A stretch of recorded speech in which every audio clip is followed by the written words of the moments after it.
For update and everything. دكتور هاني اتفضل. Take 20 minutes معلش. بسم الله الرحمن الرحيم. بداية أشكر الأستاذ الدكتور خالد أبو سيف والدكتور شرقاوي والأستاذ الدكتور حماد ماضي وكل والدكتور محمد الطيب وكل لجنة النازلة للمؤتمر على دعواتي، وأحاول في خلال ال 20 دقيقة الجاية إن أنا أتكلم على الإيكو ريزيستنس. هي محاضرة الدكتور محمد الطيب يعني was paving the way لأنها سهلت عليا كتير من السلايدز اللي هجري بقى فيها بسرعة مش هقولها، أو مبينت إن هناك مشكلة في القصة دي. The agenda of my talk will be divided into 3 parts. هتكلم في part 1 على CKD and anemia in general، وبعدين هشوف الايكو ريسبونس ريزيستنس ايه الديفينيشن بتاعه وايه الفاكتورز اللي ممكن تتسبب فيه، وهل يا ترى في بريدكشن للفاكتورز دي بطرق جديده ولا لا؟ واخر حاجه يمكن اجابه على السؤال اللي لسه طرحه حالا الاستاذ الدكتور خالد ابو سيف، اذا كان الايكو هو المتهم هل هناك نكست؟ فوات از نكست؟ وساعتها هنقول بعض الحاجات اللي هي البايب لاين، بعضها يمكن ابتدى ريجستر في الميتا ستيج، بعضها بيستعمل سي كي دي انيميا. لما نبص لحجم السي كي دي في سنه 2008 نجد ان في 1,077 او سوري 1.77 مليون بيعملوا دياليسيس، عدد كبير جدا. معظم الناس بيعملوا هيمو دياليسيس 69% في العالم، 8% بريفريال دياليسيس، واقل من الربع بيعملوا ترانسبلانتيشن.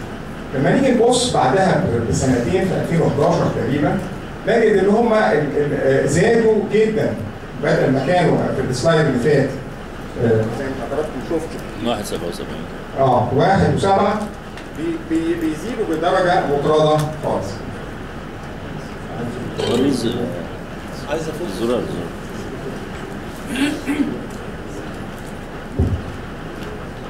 احنا هنا كنا 1.7، السلايد اللي بعده بقى 2.7. الزياده دي معناها ان الاند ستيج رينال ديزيز بيزيد بمعدل 6 ل 7% في العالم، في حين ان الورلد بوبيليشن بيزيد بمعدل 1.1% في العالم، فبيزيد بسرعه اكبر بكثير جدا من معدل الزياده في العالم. وبالتالي يعني طبعا النفرولوجيست هيبقوا هابي، بس العالم مش هيبقى هابي ان السي كي دي بتزيد. المشكله الثانيه انك هتلاقي ان في 5 بلاد في العالم هم اليونايتد ستيتس واليابان وتشاينا والبرازيل وجيرماني فيهم 51% من توتال دياليسيس فاسيلتي اللي احنا قلناهم دول، 5 بلاد بس، رغم ان دول لا يمثلوا طبعا عشان الصين داخله معاهم زودتهم شويه، لا يمثلوا الى 29% من البوبيليشن بتاعت العالم. وبالتالي there is discrepancy ان ما في 5 بلاد محتاجه اكثر من 50% من الغسيل وده تمثل البوبيليشن المظبوط. بالنسبه للاحصائيات بتاعه السي كي دي، الان ستيج رينال ديزيز لما نيجي نبص كلنا عارفين طبعا ان السي كي دي ستيج 5 از ا تيب اوف ان ايسبرج. لما بيقول ان في مصر عندنا 45,000 بيعملوا دياليسيس وبيزيدوا 10% في السنه، تركيا عندها 60,000، وبما اننا في دايما شراكه تركيه مصريه في الفتره الاخيره فبنحط مثال تركيا بقى دلوقتي عندهم 60,000 بيشنت في اند ستيج رينال ديزيز. طب يا ترى احنا عندنا بقى الاندرلاين كام؟ هم عملوا ستادي ونشروها في نفرولوجي دياليسيس اند ترانسبلانتيشن، ولقوا ان هم عندهم 15.7 من الادلت بوبيليشن عندهم كرونيك كيدني ديزيز، يعني عندهم 7 مليون ونص. احنا بنسبيكيوليت بنقول ان قصاد كل واحد بيعمل دياليسيس في 49 واحد ما بيعملوش مرهم السي كي دي، وبالتالي رحنا ضاربين الرقم 45,000 ده في 50 وقلنا ان هم يطلعوا تقريبا 2.5% of the population, which is wrong. Why? Because we don't have governorate epidemiological surveys. وثانكس الحقيقه لكيب اليكس اللي هو كيدني بروتكشن بروجرام بتاع الكسندريا اللي ابتدى يقول لنا اننا في بعض المحافظات تبقى الصوره مختلفه خالص، ممكن اقترب من تركيا فعلا. يبقى عندنا 15.7 من الادلت بوبيليشن في حتت، ممكن في حته تصل ل 25%، ممكن حتت تنزل وتبقى 1 أو 2%. فوي دونت نو ات از جاست سبيكيوليشن بالنسبه لايجيبت، لكن الحته اللي احنا عارفينها هي الحته دي. المورتاليتي ريسك از انكريزنج وذ انيميا، وزي ما احنا عارفين انه مجرد انك تزود الريسك تنزل بالهيموجلوبين اقل من 9 هيزود لك المورتاليتي 50%. وبالتالي اقل من 9 دي حاجه فيري كومن عندنا، لان 70% من الايجيبشن رينال دياليسيس بيشنت هاف ليفلز بيلو 9 جرام. وبالتالي احنا عندنا هاير مورتاليتي ريسك. ليه؟ ليه عندنا هيموجلوبين قليل؟ inadequate dialysis is much more important than giving people. Minimal EPO of any type. يعني لما تيجي تشوف احنا بنعالج اكوردنج للاحصائيات اللي عملها الاستاذ الدكتور عادل العفيفي، اقل حوالي 25% من العيال بياخدوا any type of EPO no comment. any type. هل هو كوبي ولا بايوسيميلر ولا اي حاجه، برضه اي حاجه هم برضه 25%. والاورال ايرون انترافينوس ايرون لكل المرضى زي ما كنا قبل كده الكالسيوم لكل المرضى. فإت از أمال براكتس والأند ريزلت إنه اللي بياخدوا فعلا reliable ESA is only 7.7% of the population. طيب يبقى احنا التارجت القومي بتاعنا is to improve the dialysis الأول. This dialysis dose when it is insufficient, biocompatible dialysis membranes, online hemodiafiltration, and ultra pure water واعتقد ان الدكتور شمس سيد هيتكلم عليها. Increasing the dialysis time, apply wider clinical performance measures. قصه مش قصه كي اوفر في. فين الالبومين؟ فين البي سي ار؟ فين الناس اللي عندها بروتين انرجي ويستنج مانيبيوليشن؟ نشوف الفيريتين، نشوف الكالسيوم، نشوف الفوسفورس، نشوف الهايبربارا. كل البارامترز اللي هي تخلي الانيميا ما تتحسنش. And shifting more to PD cases than in PD does not have the same degree of anemia like the hemodialysis patient. وبالتالي when we want to treat renal anemia we have هي حاجات مهمة وحاجات additional. المين is dialysis adequacy, ESA وiron, additional vitamin supplementation, RBCs transfusion ليها دور هقوله حالا. والاندروجينز يمكن it's an old practice that is then ما بقاش مستخدم قوي لكن موجود ما زال موجود في بعض الليترشر. الاريثروبويتين increases the viability and maturation of erythroid progenitor cells ودي طريقه الشغل بتاعه. احنا عارفين اننا عندنا منطقتين هنا ستيج 1 وستيج 2 في الفورميشن اوف ذا ار بي سيز. الحقيقه الاريثروبويتين بيشتغل على ستيج 2 اللي هو البيرست فورمينج يونت والكوروني فورمينج يونت وبيستخدم معاه ميدياتورز بتساعده في الاكشن بتاعه زي الجي ام سي اس اف والانترلوكين 3 والاي جي اف 1 ودول بيخلوا الاريثروبويتين يورك. طب يا ترى اليوز اوف ESAs avoided blood transfusion in the world. الكونكلوجن الحقيقه لما عملوا ستادي في اليونايتد ستيتس لقوا ان ESA significantly decrease the need for blood transfusion but do not avoid them completely. وما زال عندنا indication for blood transfusion. Need for rapid correction of severe anemia and urgent start of renal replacement therapy. Correction of profound anemia prior to even small mandatory surgeries زي vascular access or peritoneal catheter. Acute bleeding in dialysis patient. Intolerance or resistance to ESA and iron medications. ولكن كانت الكي جايد لاينز ان هي ما زالت ليها دور وان كان دور قليل. Let's move to second part of my talk which is actually the title EPO resistance causes and markers. هسألكم الأول سؤال. Causes of ESA hyperresponsiveness include all of the following except inflammation, increased folate, marrow disorders, decreased iron, hemodialysis. اختاروا واحدة ما تنفعش. increased folate yes. عشان صح increased folate. وبالتالي احنا عارفين انه الاريثروبويسيس في فاكتور كتيرة بتأفكت الميكانيزم اللي انا قلته من شوية اللي هو البي اف يو والسي اف يو. اليورينيك توكسينز، الاليفيتد بي تي اتش، الانفلاماتوري سايتوكاين، الهيبسيدين، الايرون ديفيشنسي، البلاد لوس، كل دول بيأفكت وبالتالي بيخليني ما اقدرش اشتغل مع impairing the function, inhibiting the iron availability and shortening the RBC's lifespan. وبالتالي we have a big list. اول ثلاثه منهم هم المهمين جدا واخر واحده هيستوريكال بس طب ليه بحطها هيستوريكال علشان تسببت في ان دواء معين هنتكلم عليه بعد شويه. فاول ثلاثه هم المهمين قوي. inadequate EPO dose ما بتديش لعينين EPO زي ما قلنا احنا عندنا 25% و7.7 اللي بياخدوا EPO بجد. absolute or functional iron deficiency الحمد لله دي احنا شاطرين في محاوله علاجها. inflammation and infection ودي احنا مش شاطرين برضه فيها.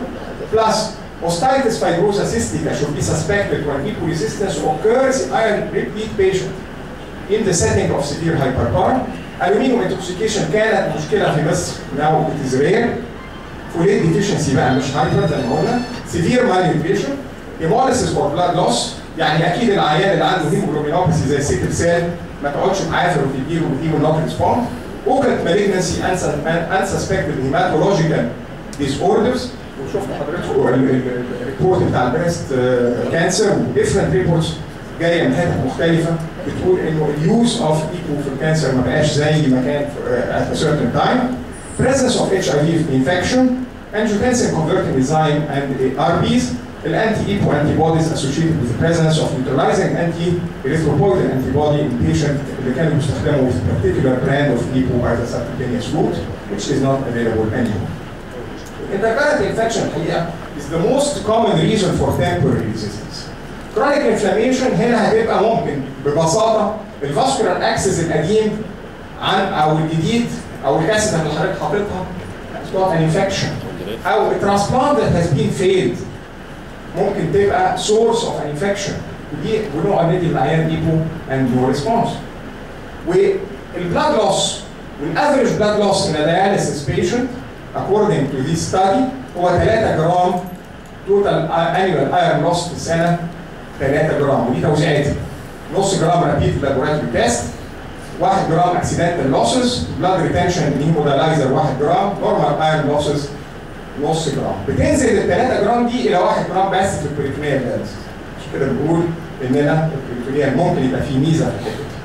والتايبس اوف ايرون ديفيشنسي ممكن تبقى ابسوليوت تعرف بقى تي سات وفيريتين بيساعدوني ان انا اقدر افرق ما بين الابسوليوت والفانكشنال ايرون ديفيشنسي والريتيكولوميثيليال بلوكيد والايرون اوفرلود وطبعا هذه الارقام حضراتكم عارفينها فهكسب وقت مشروع. طيب presume the positive and negative effect of intravenous iron. طب ما نقعد ندي ايرون وخلاص ايه المشكله؟ ما نبدا العيانين زياده. المشكله الحقيقه انه مني العيانين زياده ايرون ليه نيجاتيف افكت ممكن يزود الانفكشن ريت. بكتيريا جروس رايزز بكتيريا فيروس رايزز. الاوكسيديتيف ستريس رايزز والاثروجينيسيس اكتيفيشن بتزيد. يحصل كارديوفاسكولار سيستم افكشن. وبالتالي yes you may improve the anemia على حساب حاجات ثانيه انت بتعملها في الاميونيتي وفي الانفكشن في الكارديوفاسكولار سيستم. وعشان كده الحقيقه بعض البلاد الغلبانه زي حالاتنا السنترال يوروب فيرسس الويسترن يوروب تلاقي ان هم بيستخدموا الايزا اقل بكتير قوي من الاوروبيين. less than 10% of their patients receive ESA early before dialysis compared to 98% in another European study اللي هي اوراما ستادي بتتكلم على الويست يوروب. فاحنا مش وحشين قوي لما بنقول ان احنا عندنا قليل، في ناس بتعمل زينا يعني بيدوا قليل شويه. بس تفتكر ان هم بيحاولوا يصلحوا الفاكتورز الثانيه. Patients started on ESA a long time before dialysis required lower ESA dose وpractice pattern is different في Central Europe عن Western Europe ولقوا no difference in outcome between different groups. وفي نفس الوقت البراكتس حتى في اليونايتد ستيتس زي ما حضرتك تفضلت دكتور محمد declined من 60% كانوا بياخدوا ايزا الى 46% بين 2005 و2009 بعد ما طلعت مجموعات الاستادي اللي بتقول على سيفتي. فطبعا ابتدى الديفينيشن اوف هايبو ريسبونسفنس ما بقاش عليه اتفاق. الكيديكو دوكي بتقول حاجه بتقول 450 يونت بير ويك انترافينس او 300 سبكوتينيوس. اليوروبيانز بيقولوا لا هم 300 بير ويك وعشان كمان في داربي بوينتن يبقى نقول حوالي 100 مايكروجرام بير ويك داربي بوينتن. واحد يقول لك لا هو ديفاين اند ريسبونسيف اللي هو العيان اللي بياخد ريسيف دوزز جريتر ذان 90% من زمايله. The patient in a given facility. يعني هو بياخد اكتر من ايه؟ من الاغلبيه. فده اللي بنقول عليه بياخد كتير. النايس قالوا رقم ثاني والكيديجو قالوا رقم ثالث وبالتالي مفيش يونيفرسال ديفينيشن لهذا الكلام. ولكن كلنا متفقين انه finding biomarker of equal response هتوفر الايكونومي important economically واسكاليشن اوف ذا دوز may produce harm لانها ممكن تبقى associated مع الثلاثه ستاديز الكبار كرييت وكاير وتريت اللي حضرتك ذكرتهم هنجري عليهم بس ورا بعض كده واقول ان هم بناء عليه هم قالوا القصه لازم توفر في الفلوس ولازم توفر في الدوز اوف ايكوال لانك you never know what was the cause of complication. هل الكلام ده ينطبق على الشيلدرن كمان؟ الحقيقه كان في كيدني انترناشونال في نوفمبر 2011 عدد مهم بيقول مالكوش دعوه بالاطفال، الاطفال بيحتاجوا جرعات اكبر ومعظم الستاديز اللي اتعملت على الكبار وبالتالي بليز خلينا ان شيلدرن عايزه يعني انك تظل انك تجيبه كويس. هل كل الاسباب دي irreversible؟ بنقسمهم الى 3 مجموعات. difficult to understand and treat الانفلاميشن والفانكشنال ايرون ديفيشنسي والاندر داياليسيس. متعبين شويه. easy to understand but difficult to treat المارو disorders والهيموجلوبينوباثيز. easy to understand and treat الابسوليوت ايرون ديفيشنسي B12 and folate deficiency الهيموداياليسيس والالومنيوم توكسيسيتي والبلاد لوس. دي حاجات ممكن تتفاداها وتقللها. وزي ما انتم شايفين هنا في الكيرف ده بتاع الابسوليت السلوب اوف ريت increase in hematocrit in patients on maintenance dialysis فرق ما بين بعض العيانين اللي خدوا جرعات صغيره خالص 15 الى عيانين خدوا 500 يونتس بير جي. وبالتالي احنا بنقول انه مشكله الايبو ريزيستنس انك انت ممكن تكونسيوم مور ذان 52% of your epoetin على 15% من العيانين. يعني لو انت بيدوك 100 حقنه تاخد 52 حقنه من دول ب 15% بس من ايه؟ من عيانين الوحده بتوعك وما يتحسنوش برضه. يعني فهي دي كانت الحقيقه ده بيج بروبلم انه لما اتعملت ستادي بيزد اون 7400 بيشنت وقالت انه we should go for a marker to know which patient will respond and which patient will not respond. وده الحقيقه الماركر اللي لقوه البيسارات بتبتدي انترناشونال والبيبر اللي هقولها دلوقتي ان هم خدوا دم من العيانين وعملوا genomic analysis of the serum of end-stage renal disease patient on hemodialysis وعملوا لهم mass spectrometry. وقالوا بدل ما نقعد نعمل ايه تجربه وخطا يعني نقعد نسكاليت الدوز which takes weeks or months احنا نقيس الاونكوستاتين ام ريسبتور بي وده بايو ماركر اوف بور ريسبونس. يعني ده اللي يكون عنده عالي يبقى مش هيستجيب. والسيستاين هيستidine ريتش 1 بايو ماركر اوف جود ريسبونس. يعني ده اللي يكون عنده عالي ايه؟ يستجيب. وده اللي حضرتكم هتشوفوه هنا. ادي المنظر بتاع الديستريبيوشن and you find significant distribution بتاع الاولاني ان الناس اللي هم poor responders poor التانيين دول اللي هم poor responders معلش الكواليتي بتاعت الكيرف وحشه شويه لكن دول الجود ودول البور. البور عندهم ايه؟ الانكوستاتين ماله عالي. والناحيه الثانيه الجود ريسبوندرز عندهم السيستاين هيستidine عالي. فبقت حاجه سهله قوي ان انا اعمل هذا الايه؟ الجينوميك اناليسيس واعرف من الاول بدل ما اضيع ميزانيه الدوله او 50% واقول ده هيستجيب وده مش هيستجيب.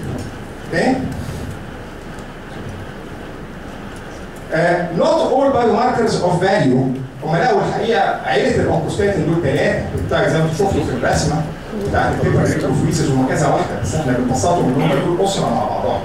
وكذلك العيله الثانيه بتاعت الايه السيستاين هيستidine دول 13 سيرم بيبتايدز. يعني هم عيله كبيره شويه. والحقيقه كانت البيبر نشرها ميرشا وكويدا دول اللي اسمها انكوستاتين ام ريسبتور دي ان سيستاين هيستidine ريتش ار بايو ماركر اوف ذا ريسبونس تو ريتروكويل ان هيمودايليسيس بيشنت دي في كيدني انترناشونال في فبراير 2011 اللي عايز يرجع لها.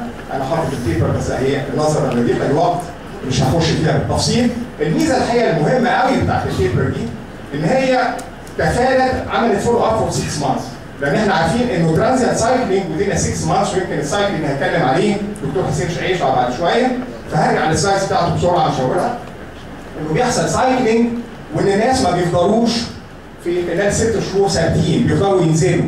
واتس فيري difficult to keep patients without fluctuation. 90% have fluctuation. وهنا لما نفولو عيان لفتره اللي هي قاعد 31,000 more than 31,000 ستادي قالوا وبالتالي السايكلينج ده لازم تستبعده وانت بتتكلم على البايو ماركر ان يكون العيان في الوقت ده في الحته بتاعت السايكلينج. اوكي؟ وبالتالي الريثروبويتيك اكتيفيتي از نون تو افكت اونكوستاتين واحنا عارفين ان الاونكوستاتين ام بيستيميليت الهيبسيدين والهيبسيدين بيعمل يعني بيأفكت الايرون ريليز اور ابسوربشن ويعمل له بلوك. اخر حاجه لاست 3 minutes وات نيكست؟ نستمر في الدوز ادجستمنت بس نحسن وسائلنا شويه. يس ذيس از الوسيله المتاحه. ممكن نستخدم الكمبيوترات فيها.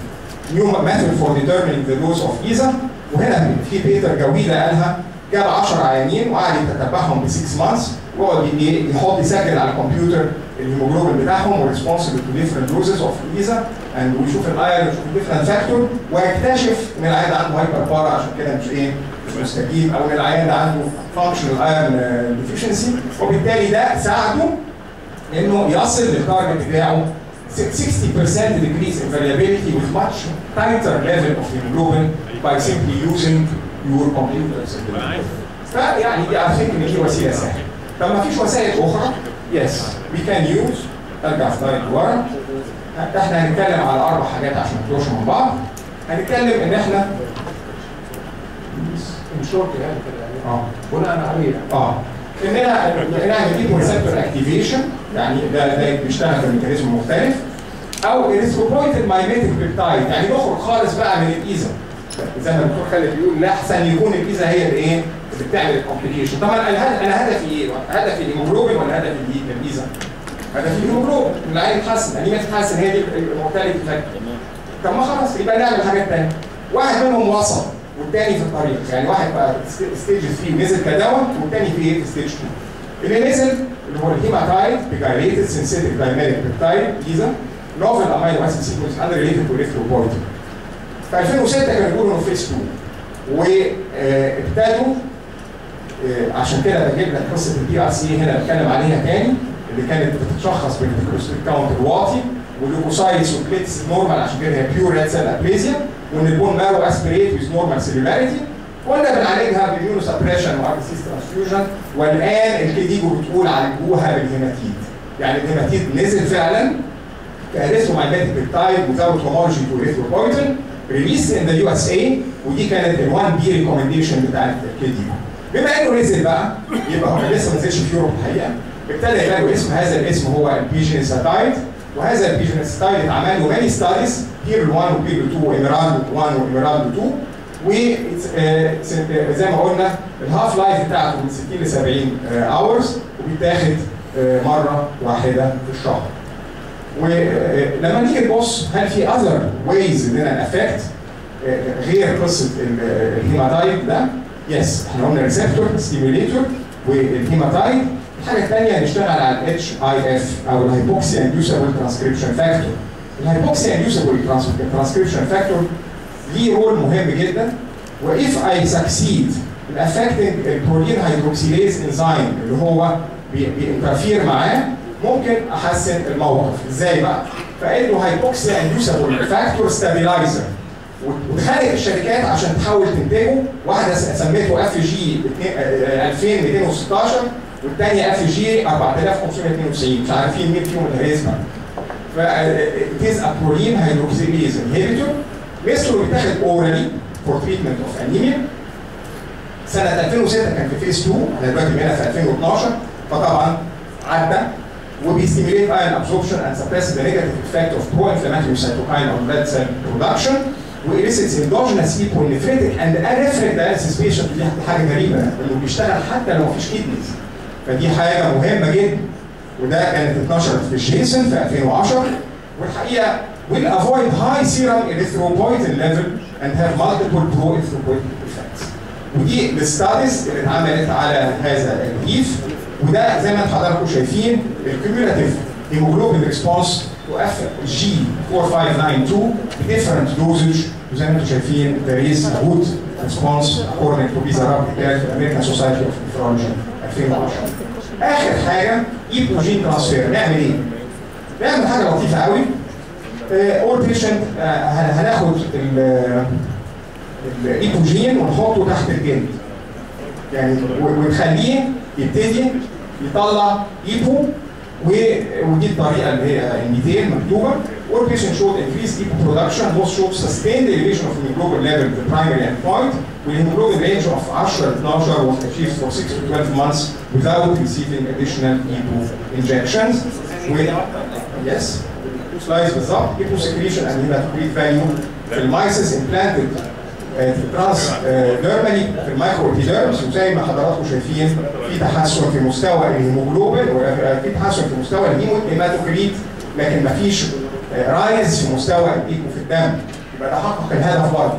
يبقى عندنا دلوقتي كام وسيله لتحقيق الهدف؟ 3 على الاقل.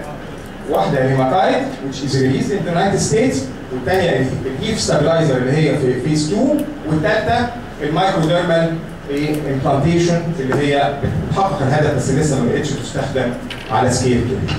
في النهايه بقول البروفيرب او الكلمه اللي قالها ويليام اوزلر، حضراتكم عارفين اوزلر طبعا، اوزلر نوز. The good physician treats the disease. The great physician treats the patient who has the disease. So please, when you are treating your patients who have anemia, remember that they may have different causes of hyporesponsiveness, so not all of them will have the same treatment and the same dose. There is marked variability. Thank you. شكرا جزيلا دكتور هاني.